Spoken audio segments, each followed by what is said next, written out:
Hey guys, it's me, Seren, back to another video. It is the other Wednesday, the second Wednesday of the month, which makes it Hidden Figures Day. And as I'm sure you guys could all tell from the title, today's hidden figure is Julie Dash, the African-American woman director who made the landmark, groundbreaking work, Daughters of the Dust, which really kind of changed the landscape of Hollywood for its aesthetics, for its storytelling, for its narrative, for its visual style. It was the primary inspiration for the visuals of Lemonade by Beyonce.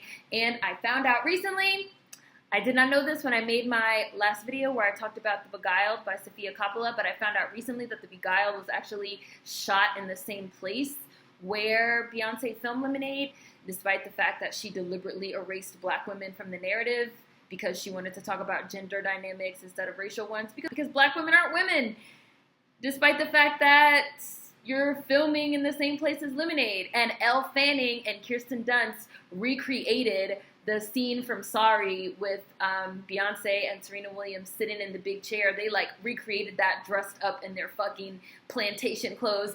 It's just wild. It's wild. It's wild. Like, the whole thing is like racist white supremacist nonsense, and I felt like I had to do this week's Hidden Figures video on Julie Dash because Julie Dash does not get her fucking respect, and I felt like I just had to do a video on her because she just like broke so many boundaries, and her visual style has like inspired so many people, and she just doesn't get her fucking respect. So Julie Dash is going to be today's hidden figure. But before I get into it, I also want to say something briefly about Charleena Lyles. Charleena Lyles was a 30-year-old pregnant woman, mother of four, that was shot and killed in Seattle by Seattle PD. She had a history of mental illness, and she actually called the police to report a burglary in her home. The police department flagged it as an aggravated case because of her mental illness. They were familiar with her because her family had called the police before to like assist with her, and so they went in to fill out the report on the burglary, and then they said, we don't really know yet if this is true or not. They said that she picked up a knife, she began waving the knife around, and they shot her multiple times and killed her. There is audio of it. I have not listened to the audio. I will not be linking to the audio. I will not be encouraging anyone to listen to the audio. You guys know how I feel about police brutality as torture porn and people feeling this desire to relive a black person's last moments, to listen to it over and over again, to watch it, and the fact that that's something that we only do for black people. They do not show these white journalists getting beheaded on TV. When that guy fucking killed those two journalists, he walked up on that white girl and fucking shot her on live TV. They blurred that shit out. They do not show it over and over again, but they will show the video and the audio of us getting killed. And it just desensitizes you after a while. Black death on this loop, on the news, on this loop on social media. You go to the gym, you're working out on the treadmill, and you're seeing Walter Scott getting shot. When you see shit over and over again, number one, it like wears certain grooves in your brain, and all this shit is just like normalizing like the genocide against black Americans. So I would not, and you don't have to watch it, and you don't have to listen to it. If you want to know what was said, you can read transcripts. And at the end of the day, unless any type of video footage, unless any type of video footage comes out showing her with a knife or something like that, we really will never know because the cops lie. They've been caught in lies due to video. And even if it is recorded on video, it's not like we're going to get any type of justice. The killer of Philando Castile was just acquitted the other day. So rest in peace, Charleena Lyles. You will not be a hidden figure today on this Wednesday. We will say your name. Sending all types of whatever her family needs to them. And again, just like I said in my previous video, anybody that's still living in denial about the state of this country, about the racism, the system of white supremacy that we are all living in. Yes, all white people are motherfucking racist. I just don't have nothing to give you. I have nothing to give you at this point. So, getting into this fucking hidden figures. Julie Dash, born October 22nd, 1952. Julie Dash is an American filmmaker, author, and member of the LA Rebellion. The film Daughters of the Dust, 1991, was the first full-length film by an African-American woman with general theatrical release in the United States. So she was the very first African woman director to get a full-length film with a general theatrical release in 1991, which was not that long ago. Dash is the film's producer, screenwriter, and director. In 2004, Daughters of the Dust was included in the National Film Registry of the Library of Congress. If you guys hear like whirring noises, I have the fan on, I have the AC on. It's summer, it's hot. Sorry. Dash earned her MFA in motion picture and television production from the UCLA Film School. She has created an alternative to Hollywood films, made numerous music videos and television movies, some of which include Funny Valentine's, Incognito, Love Song, which I know you guys have probably seen or heard of, and The Rosa Parks Story. Her Brothers of the Borderland, released in 2004, was commissioned by the National Underground Railroad Freedom Center. Dash's book, Daughters of the Dust, a novel, is a sequel to the film set 20 years later in Harlem and the Sea Islands. Julie Dash was born on October 22, 1952 in Queens, New York. Her father, a Gullah from the Sea Islands of Georgia, raised her. In an interview with the Los Angeles Times, Dash said that she knew little about her Sea Island heritage until she noticed her father's funny accent. She learned years later that it was Gullah. Now, I want to say it's Gullah Geechee. You guys can let me know. I don't see that mentioned anywhere here, but you let me know. A West African-influenced English Creole used and preserved by people on the islands and in the low country of Georgia, South Carolina, and northeastern Florida. As a child, she noted certain rituals by her nanny, a Gullah woman. For instance, the woman would burn strands of Dash's hair that came loose after combing rather than throwing them in a wastebasket. She told Dash that this was so no one could get a hold of it. Dash began her study of film in 1969, and I'm sorry, time. I know people that do that, that still do that in real life, like burn their hair, don't let you take pictures of them, none of that. Dash began her study of film in 1969 at the Studio Museum of Harlem. As an undergraduate, she studied psychology until accepted into the film school at the Leonard Davis Center for the Performing Arts at CCNY. In 1974, she earned her Bachelor of Arts degree, and as a student, Dash wrote the script for a documentary for the New York Urban Coalition entitled Working Models of Success. After graduation, she moved to Los Angeles for graduate studies, attending the Center for Advanced Film Studies at the American Film Institute, or AFI.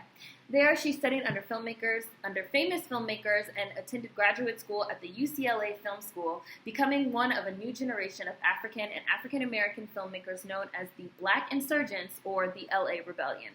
She directed Working Models of Success, and the next year produced For Women, a short dance film based on a song by Nina Simone. It won a gold medal for women in film in the 1978 Miami International Film Festival. As a graduate student at UCLA, she received an MFA in film and television production. She directed the film Diary of an African Nun in 1977.